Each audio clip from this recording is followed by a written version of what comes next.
Hello, beautiful people. Welcome back to What's Up Wednesdays, the professionals at the Roundtable. Today we have a bunch of friends joining us. Do you guys want to introduce yourself in, I guess, chronological order? Mm-hmm. I'm Joshan. I'm one of the members of the Monday podcast with Sahan. And I'm here today to give some of my feedback on the topic today about red light, sauna, cold plunge, and salt room. And yeah. Good evening, everybody. Here I am, Dr. Danny Coins, the acupuncturist at Healing Your Way, and here to discuss on this particular topic to shed some light that we will be upcoming having those therapies and modality in our new centers. And I'm Sahan, and like Joshin said, I'm also on the Monday podcast, Champions of Wellness, and I'm here today just to give you guys a kind of my personal experience and what I've really noticed from all of these facilities that we have here, the red light, sauna, cold plunge, and salt room, and to really share with you what I think I've really gotten out of all of these services. Well, thank you guys so much for joining us today. Before we jump into it, I do want to remind everybody that the Professionals of the Roundtable is always brought to you by Healing Your Way, who you can find on Facebook, Instagram, YouTube, TikTok, Rumble, all of the places. And if you like the podcast, please don't forget to share, subscribe, leave a comment. Really does help us out. As I said, today we are talking about red light, sauna, hot cold plunge, and the salt room. Lots to cover, but I think we should start off with red light therapy. Sound good? Sounds good. Awesome. So can you tell us really what's the philosophy, what's the benefit of red light therapy? So there's a lot of folks misperception or misunderstand what is the red light therapies philosophy and mechanism of behind it. So usually red light therapy uses low-level wavelengths of red or near-infrared light that penetrate the skin and the tissue. It actually stimulates the mitochondrial activity, which increases the production of ATP, lead to a energy cellular boost. That's the main of that. It's rooted in the photobiomodulation, which that it is harnessing light to optimize biological function. So that's the mechanism and the philosophy of it. What does it benefit? Like skin health, muscle recovery, inflammation reduction. It also can be super beneficial for mood and cognitive support. So people who work out pretty heavily, athletes. Yes, it's if like skin disorders, just like enhanced collagen production, reduces wrinkle, scar tissue that being damaged after surgery. Yeah. And including acne also. And muscle recovery accelerate healing and reduces soreness. Okay. And for inflammatory, usually we call it oxidative stress or inflammatory cytokines that are being built during the workout. And also, our body, is made of billions and trillions of cells. And if we're giving more energy to our cells, therefore we can be improving in our body with energy, as well as in maybe in workouts or even healing ourselves in injuries or sicknesses. So think of it as kind of upgrading your engine instead of pushing your engine through whatever it is. So you're kind of just helping your system go through all the moves. So if you want to stay young forever, yeah, you should probably get some red light therapy. Yeah, definitely, especially after maybe, I think the best time is after a workout or after some strenuous activity to help recovery and everything like that. So Yeah, what? and that's what. Sorry. Oh, sorry. No, go ahead. And that's why you see a lot of or you see those LED masks, or not LED masks, but Yeah. masks that people Sure. use that have this red light technology, so they can get rid of or reduce acne or anything that's been popping up with their skin. And also, um, people have been using it very recently for hair loss as well. Uh, I'm just gonna be honest. I'm a victim of poor genetics for hair loss, so I have to use it as one of the tools to like slow it down or reduce it. And one thing I noticed that I don't know if anyone else or the viewers watching can relate to is that when I use red light paddles, we have these red light paddles at home. And when I use them on different spots on my head and run through the cycles on there, I notice that if I have a lot of inflammation, or when I pinch my scalp, it hurts a lot or is really inflamed. I notice that after like probably 10 minutes of the red light, all of the inflammation has like or most of it has gone down. And when I go and pinch areas of my scalp, they're not as tense. And at some points, even when I pinch, it's like it's not really giving. There's not much give. But then after using the red light for maybe 10 minutes or so, I noticed a definite decrease in overall scalp tension and inflammation. Are those the same paddles that you guys used when I got my concussion? Yeah, exactly. They those were the exact same paddles too. And I've also had experience using red light therapy when I had a concussion as well, as a very early on protocol. And I would say that's probably one of the major things that prevented me from onsetting any other common conditions as a result of concussion. Yeah, and I also had a concussion as well when I was younger, and I think the main thing that really boosted my recovery mentally, physically, and everything as a whole was definitely the red light. Having red light, not just as a tool, but as something that I can take throughout many years, even till now. Like, say we have kickboxing training, and even doing it after that, you can get pinned ahead just a little bit sometimes, and just repairing your body, repairing your brain health is really important. So make sure to, I think this is a part of this should be a part of your everyday life. Like a maintenance type of thing. If you're doing, especially for us, since we're doing kickboxing as a sport, it's definitely like a maintenance thing for us. And also one cool fact about red light as well. Red light is a much longer wavelength and can penetrate a lot deeper into the tissue compared to other forms of light therapy. So Without sensitivity or pain. yeah, exactly. So even though you may just perceive the light as hitting your skin or acting on surface level, it's actually acting and penetrating much deeper than you think. Mm-hmm. Wow. So what I'm hearing is red light is cool, and the three of us need helmets. Noted. Mm-hmm. So outside of concussion, recovering from sports, working out, what other conditions or ailments can red light therapy help with?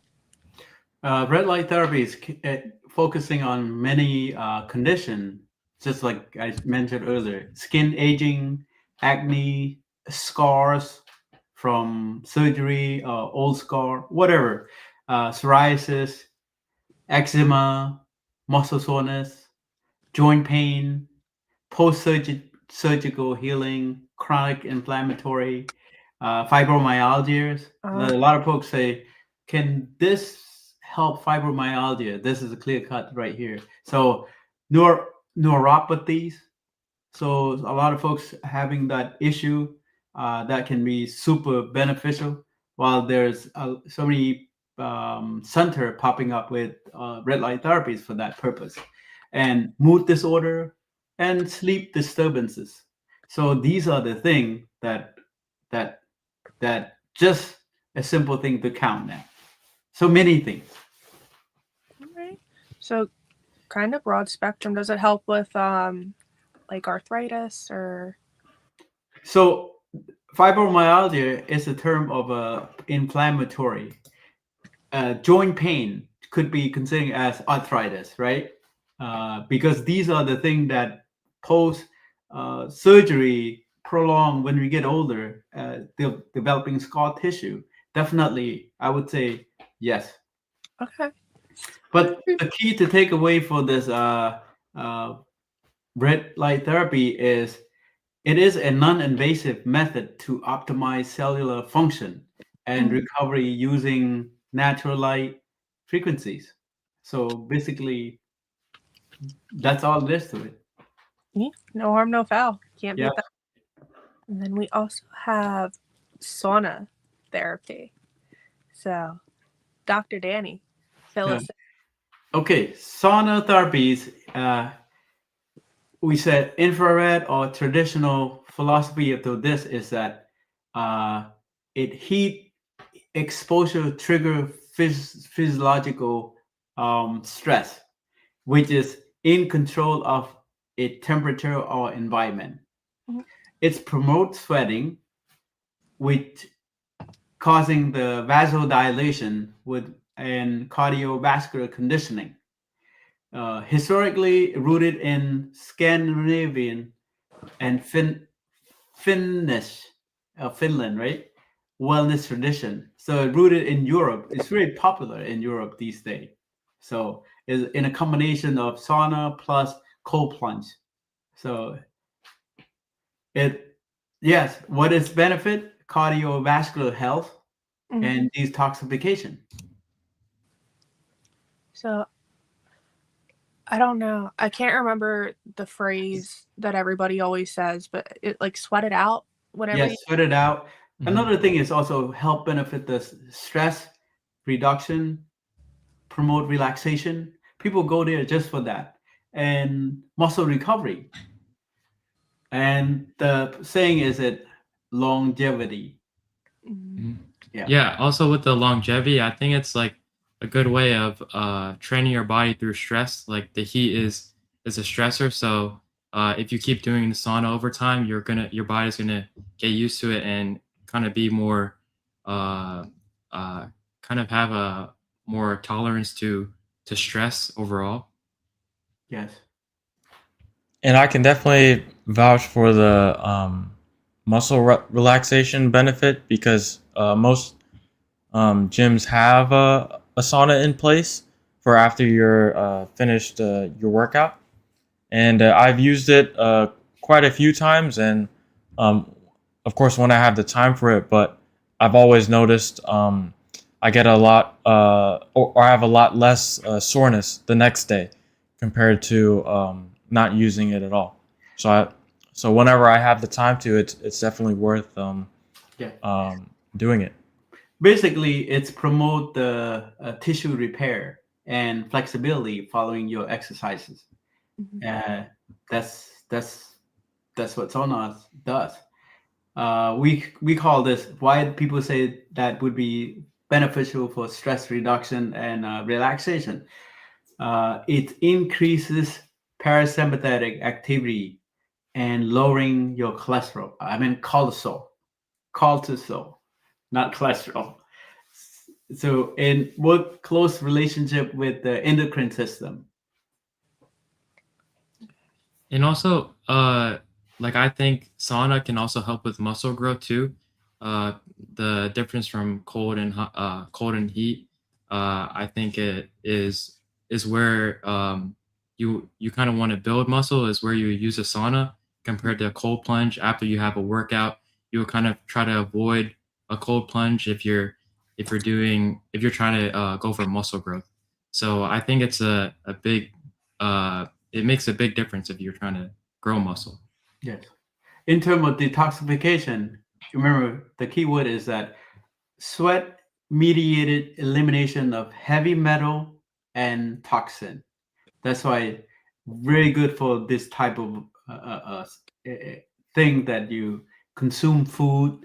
That's we want to secrete a lot of sweat. So this way the only way it can eliminate these heavy metal and toxin, which a natural way to do it. But also, So one more thing is that why we say improve circulation. Remember, heat always promote blood circulation, right? Improve that circulation, lower blood pressure when the blood flow correctly, and support heart function. So, and also you want to make sure to keep hydrated as well. Imagine all that sweat coming out of your body. You need to be rehydrated. Make sure to get your electrolytes during the day. So keep hydrated if you're going to do the sauna, and yeah, just keep that in mind. I heard the Figuring It Out Friday boys did an episode on the best electrolyte drinks. So Yeah, so you can check out that episode. I think we did I actually think we had like two episodes covering what to look for in an electrolyte drink and what are the best ones on the market currently that we rated pretty highly. And another thing about our sauna specifically, we don't use, or we're not using an electric sauna. We're using an infrared sauna, and that's a key difference because we're reducing the EMF output that's having an effect on your body by choosing the infrared sauna instead of the electric one. And there's also a lot of metabolic health benefits that come with using the sauna. One thing that I didn't know before is that it actually activates proteins called heat shock proteins. And what these proteins do is help repair misfolded proteins. And what that's going to eventually do is increase the efficiency of the electron transport chain in the mitochondria. So your mitochondrial health is going to take on a great benefit from use of the sauna, specifically this infrared sauna. And that reminds me, I probably should have mentioned it in the beginning, but everything that we're talking about today is going to be at Healing Your Way in Levittown when doors open. So yes, I mentioned it also. So just making sure. The brain, this one, is running on like 3%. So please forgive.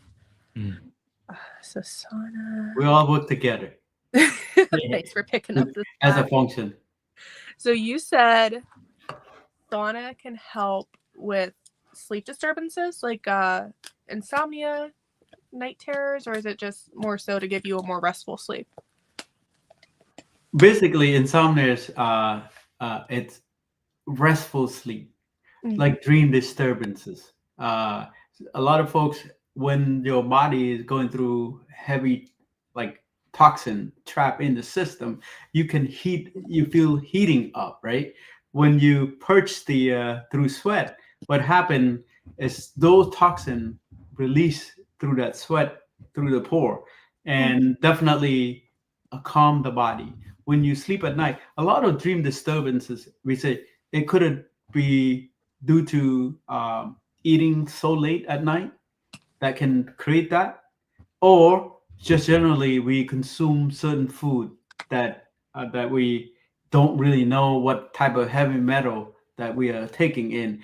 Heating up usually it's a sign of some sort of maybe consume too much alcohol, consume too much medication. That medication turn into a heat toxin. Your body is trying to purge it out, and that create restless sleep.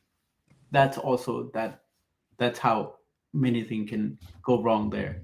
Yeah. And Also with Oh, sorry. go ahead. Also with the sleep, we've said many times that cold exposure before sleep is very important because you want to stay in a cold room, and that will help with the most restful sleep. And I think having a sauna, especially later in the day, is really good because your body's gonna thermoregulate back to being cold and bring that sweat to cool you down. Yeah. So you'll be in a way more relaxed state. That's why having hot showers is better later in the day. Maybe cold showers in the morning to stimulate you as it heats your body up after. So definitely sauna later in the day is really good. So technically in Europe, what they normally do, they have a coupling with cold plunge. So after they finish the sauna for an hour or 45 minutes, usually they go right straight to the cold plunge. So that's the coupling, the technique that they found that's really robust for them. First go cardiovascular stimulation and then suddenly slow it down to reawakening the central nervous system for awareness. And you go into a sauna, sometimes you get really sleepy, so cold plunge will reactivate that. So we'll talk about cold plunge later, but do you want to know what the overall benefit, what are the conditions that can be benefit on this? So basically we say it help reduce high blood pressure, cardiovascular support, metabolic syndrome, circulatory system issue, arthritis, muscle stiffness. Again, it's good for acne as well, and detoxification, stress, anxiety, sleep disturbances, and general longevity. So a lot, I think, in Japan, that's what almost every household, like they use sauna. It's been practicing for years. So what's the key to take away from this? Do you guys have any other things? Do you want me to sum up with this? I kind of want to wrap it up because I'm excited to get to What the solve key takeaway for this is it is a traditional method to promote systemic detox and cardiovascular fitness and stress resilience. stress resilience. Yes. Can we talk about Salt Room? Sure, we can. I want to know about Salt Room. What's it good for? Who does it help? Why does it exist? So salt room therapy is also another name, halotherapies. It's an inhalation of dry aerosolized salt particle to support respiratory and skin health. It's mimic natural microclimate near salt cave or coastal area. Usually a lot of people very beneficial with this when they close to the shore. It acts through anti-inflammatory, antibacterial, and mucus clearing mechanism. It's the benefit of this is support respiratory support, skin health, immune support, and relaxation and mood. One crazy condition that I've been seeing a lot of patients that I have seen so far, Sjogren type of condition or disorder that's super beneficial with the salt room therapies because it creates dryness. It moisturizes the skin. People with Sjogren tend to have a lot of dryness, dry mouth, dry eye, dry throat, all this thing, and dry skin. Somehow when they at the shore, everything clear up. You don't have to go to the shore. Just come to our salt room. That's why I'm excited. I feel like the most relaxing spot that you can ever be is on the beach. And then you get out and your hair looks great. Your skin feels good. You're in a good mood. Yeah. You know? Yeah. And I don't think I've ever actually heard of a salt room until I started talking to you guys. So this is the one that I was super excited to cover. So what are the conditions that can be super, to break it down closely, right? Yeah. What can it be done? So salt room support asthma, like I said. Also allergies, bronchitis, COPD, sinus congestion, eczema, again, psoriasis, Mhm. dermatitis, mild respiratory infection prevention. So if someone feels like a upper respiratory congested, coughing, that's something that to look for is to get that sitting in a salt room for that. Mhm. And of course, stress reduction. And I have no science to back this up, but I feel like it might also help with acne. Just going from beach experiences. Well, you're correct because eczema and acne is not that far away. Yeah, Yeah. I feel like it exfoliates the skin really well. Yeah, I'm really excited for this one. So what's the key takeaway? Use it. A natural, low-impact therapy supporting respiratory function, skin health, and mental relaxation. It's a no-brainer to go for it. Again, we have it at our center. Add to healing your ways.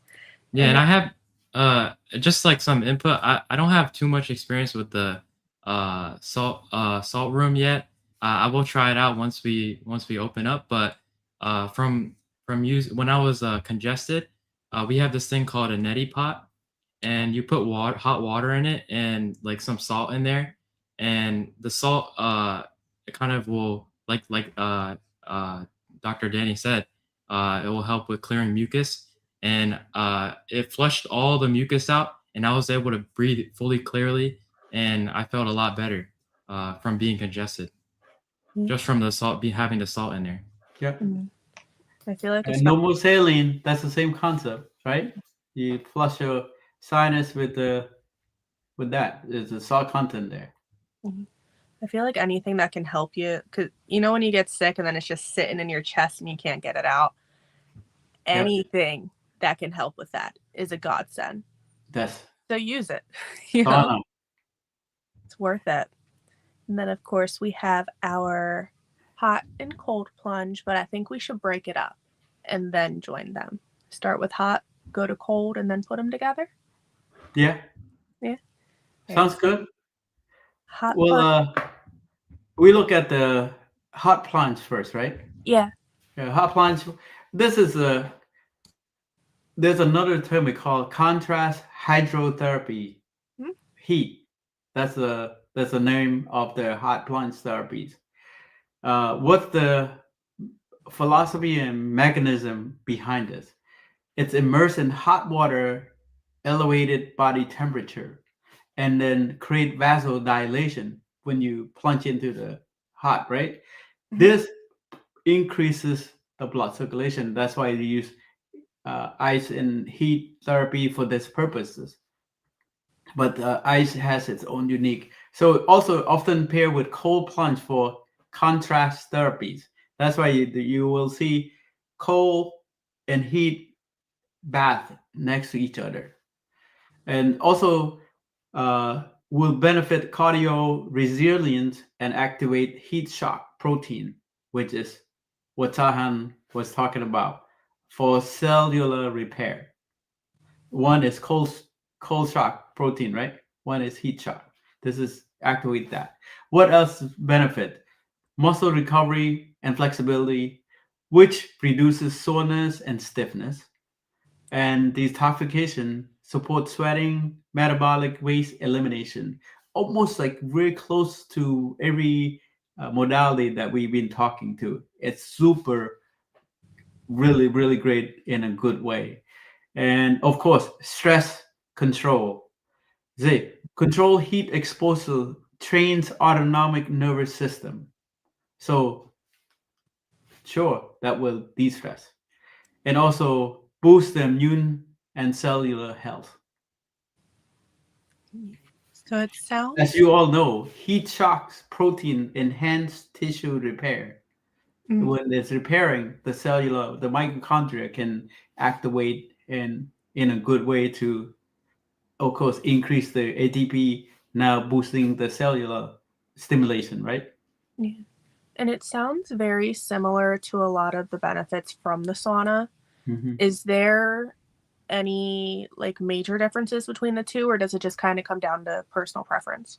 I think the main difference that you get between the sauna and the hot tub therapy is you have the water, which is like kind of taking a lot of stress off of your joints, and because the water is very buoyant, and at times you can be floating a little bit, have your arms out to the side, but when you're in a sauna, you're kind of sitting just normally, so the water has that added benefit of reducing stress on the joints, so you can really just like melt kind of into the water. But also with the sauna, you get the benefit of the infrared spectrum of light.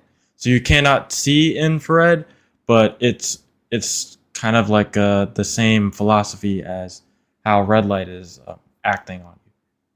As well as with I feel like the difference as well as with the sauna, you can have the heat around your head is totally fine because you're fully in the sauna. But with the hot plunge or the hot tub, you can't fully submerge yourself like with the hot water. Yeah. And what kind of ailments does the hot plunge help with? Specifically, its benefit muscle soreness, joint pain, post-workout recovery, poor circulation, high blood pressure, stress reduction, sleep support, cellular repair, and detoxification, just like I mentioned earlier. So it's a lot of good stuff. I think it's all good stuff. Yeah. And then let's hit But it's a fine tune. What specifically, when you come to our center, will help navigate which would be the best direction for you to do so. It's not advisable just go in and start jumping in. We got to fine tune what condition and all that. All these particular things need to be added or addressed before having you jump into the heat plunge. So at the end of the day, we only want what's best for you. Yeah. And That's the keyword. Yeah. The takeaway for this is that controlled heat exposure enhances circulation, promote recovery, and resilience. Again, everything resilience. Oh, yeah. So let's talk cold. I think we've covered all of the warmth. Yes. What's the cold going to help us with? Cold would be the opposite, vasoconstriction. So cold plunge therapy, it's a similar term as cryotherapy or cold immerse.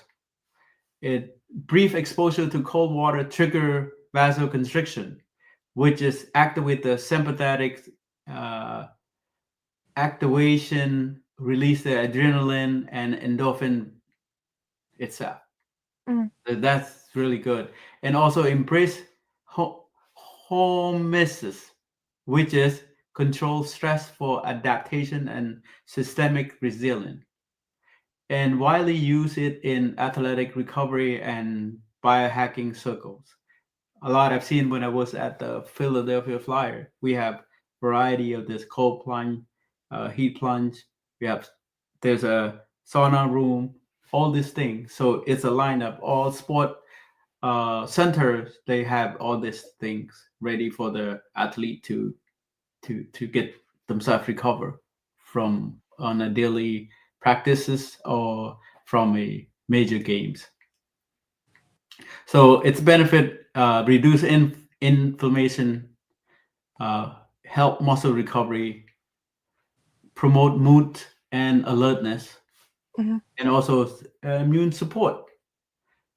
Lastly, circulatory resilience. Yeah. That's the word. That's resilience, the word for the day. So, what's your take on with you guys? Any experience with the cold plunge therapies? I think I use it. Well, I haven't really had access to a full-on plunge, but cold showers is kind of the closest thing you can get to in a household, unless you have a bathtub.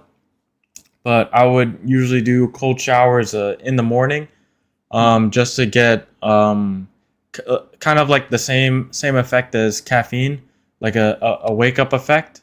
Mhm. And also, we did a podcast about cold exposure on the Monday Champions of Wellness podcast, and we went really into depth about the benefits of cold exposure, what protocols to follow, and how it can affect something called the exclusion zone. The exclusion zone is kind of this zone that has differing voltage between a certain region, and usually the exclusion zone is right next to the membranes that you have in your body, your cellular membranes and things like that.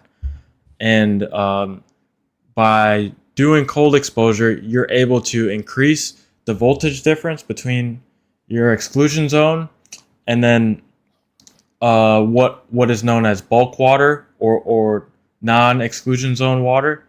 And pretty much all you have to know is that the more you can increase the difference in voltage, the more effective your mitochondria are going to be.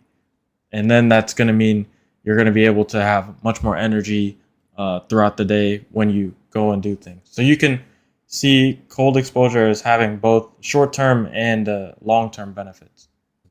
And you can also use cold exposure for burning fat as well.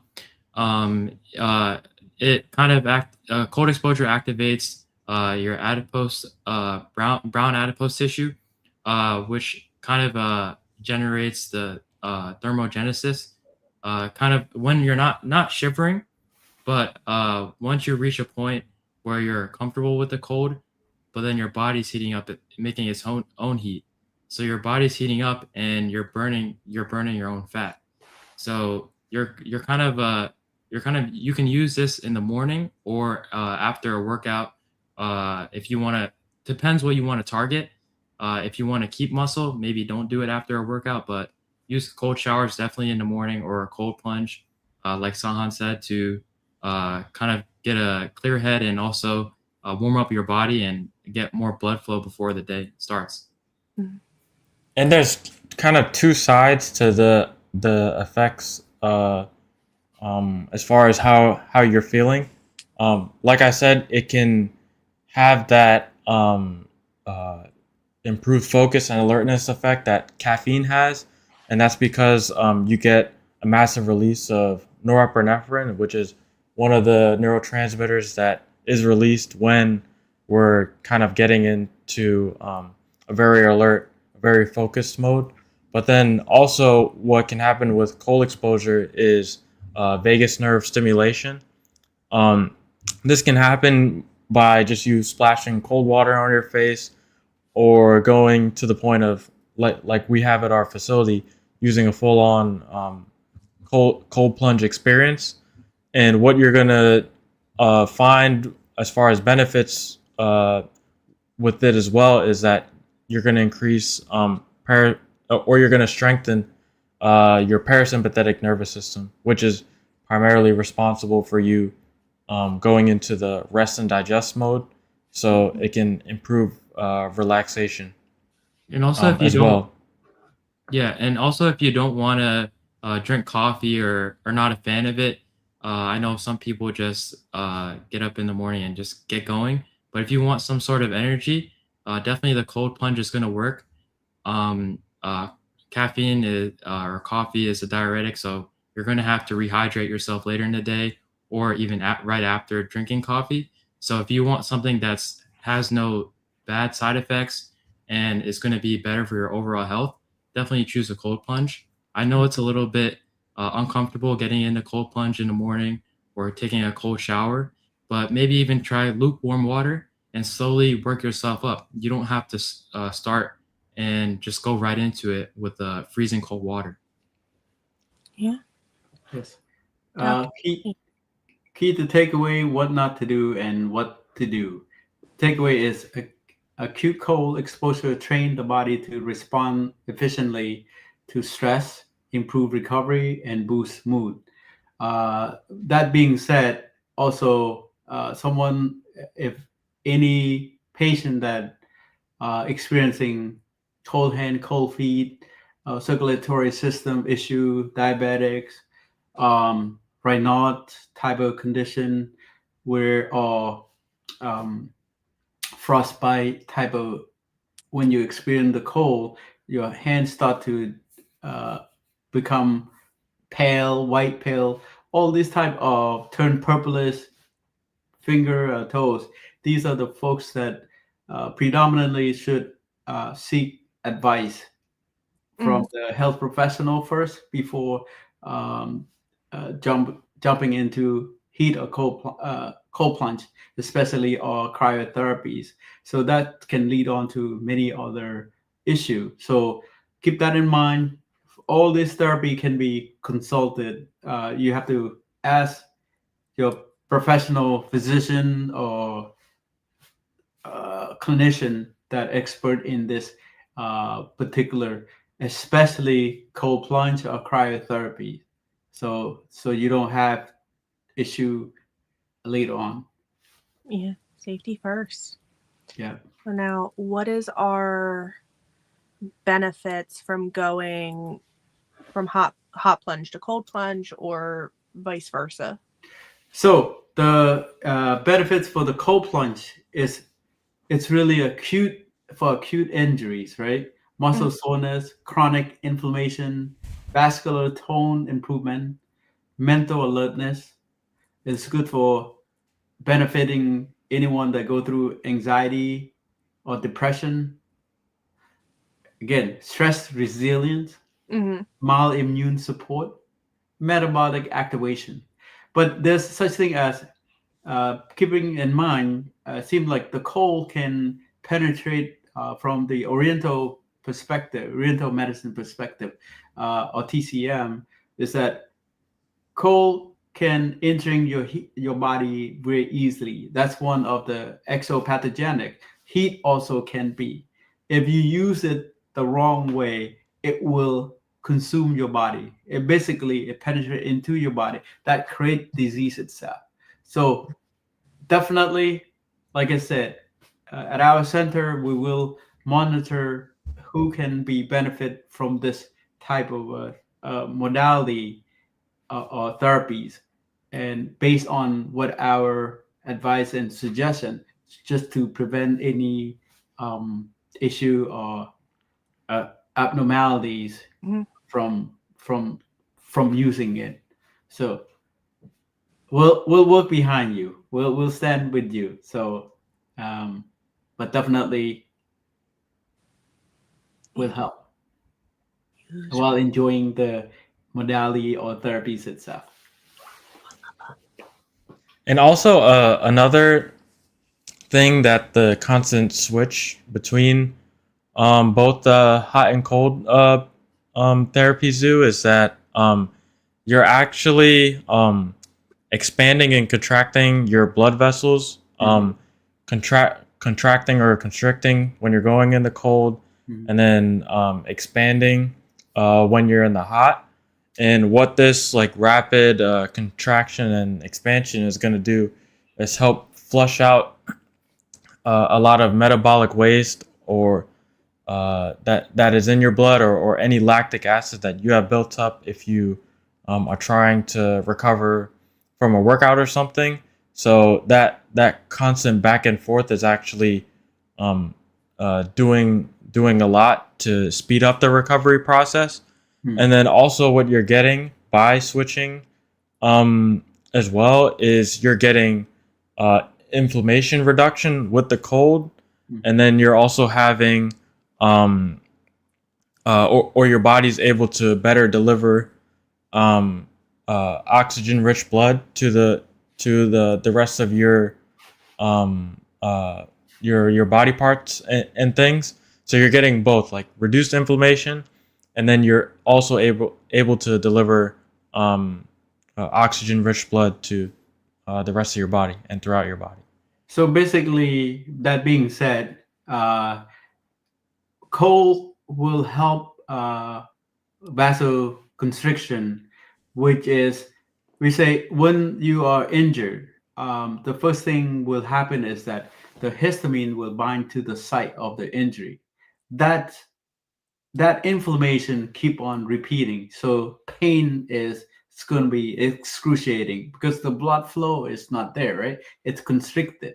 So cold present that, so help freeze the capillary, and then from there, when you expose to heat, uh, what it does is that it release that inflammation, now activate the blood flow, because now create that vasodilation, which in turn it's flushing, and now oxygen rich that taken up from the lung be delivered to repair with iron and mineral along with it. So it's a plus plus. One, I only use this therapy side by side for pain management. It's not conclusively now for rice, in terms of rice technique or processing. So now it's changing to peace and love technique. No longer rice is seemed like it helped delay the recovery of the condition itself. So keeping in mind, rice no longer is, it's an old technique, but this hot and cold therapy are totally similar, but this is immersing the entire body system. It's not like someone get injury and then follow that rice technique, but now it changed to peace and love technique. Yeah, and I also want to add that out of the two, from going from hot to cold or from cold to hot, I think the one that's definitely better is the cold to hot, because Mhm. the cold is gonna kind of build up your heat, but then the heat is gonna definitely direct it to wherever your body needs it. So having those in order like that is definitely the best way. Yep. And also, it can be very good as just a maintenance thing, and not just something you use for like acute injuries or like a single time, because um, as we get older, we're more prone to neurodegeneration, which makes or diseases like Alzheimer's increase in risk. And the thing with cold and hot exposure is that, like we've been talking about, it releases the cold and heat shock proteins, as well as something called BDNF, which stands for the brain-derived neurotrophic factor. And these three things are being activated during the cold and hot plunge process, and they're going to contribute to a lot of neuroprotective properties and prevent you from developing something like Alzheimer's in the long run. And I feel like that also goes with, not necessarily as in depth, but it goes along with everything that we do at Healing Your Way, where it's take care of your body, because it's easier to bring your car in for an oil change than it is for a new engine. Stay on top of it, keep your body in line with what it needs to function, to heal, to exist, to run, and you'll see a lot more happy days moving forward. So another thing to be mindful about is that what I normally suggest my patient, if someone with the pain, like where injury, acute pain, arthritis, what a lot of folks tend to ice it. Usually, ice. If you do ice for 5 minutes, preferably like moist cold, like ice cold. So basically, take ice, mix into water, put it in a Ziploc bag, apply to a specific location that having issue. That's moist cold penetrates really fast. So instead of using ice, it doesn't have that property. So moist cold will penetrate really quick. All you have to do is within 5 minutes, take that away, replace it, that Ziploc back with warm water, and apply to the same spot. First, to stop the inflammatory. Second, to promote that circulation to release that histamine that being bind that signal the pain receptor and the mast cell production there. So when you put the heat, it's just release it immediately. Once that's done, the healing take place. Always moist, cold, moist heat is a keyword. It's always following cold first and then heat. Usually it take about 10 more minutes using moist heat. That is hot water or warm water in a Ziploc bag that create moist. It's penetrate a lot faster. Or a hot cold plunge. Yes. We'll be there soon. We'll see. We'll give it a test run. Healing Your Way coming to a town near you. Yes. Does anybody have anything that they want to add? Anything they want to cover before we wrap up for tonight? Just know that all of these 4 facilities can be used together and kind of have a stacking effect. So when you come in, I guess try everything out, because something you may have not tried before can be of great benefit, and these all kind of are supplementary to each other, and they're also supplementary to any of the work that you're receiving as far as our services like acupuncture and other services like that. And if you're looking to try it, even just one of them, we can guide you to whichever one is best for your body, and you can go from there. Yeah, absolutely. Give us a call. Stop in. We're happy to help you out. We want to get to know you and figure out what's going to work the best for you. Health is not one size fits all. So, red light therapies, sauna therapy, salt room therapy, hot plunge therapies, and cold plunge therapy will be coming very shortly to Healing Your Way. It's coming. 2026. It's coming soon. Yes. Stay tuned. When it's open, you guys will be the first to know. As always, beautiful people, we are brought to you by Healing Your Way, who you can find on Facebook, YouTube, Instagram, TikTok, all the places. Don't forget to like, subscribe, share with all of your friends. Thank you, Dr. Danny, Josh, and Sahan, for joining me today. I always love having you guys on. Have a wonderful night, and we will see you guys next week. Thank you. all. Thank you. Have a good night.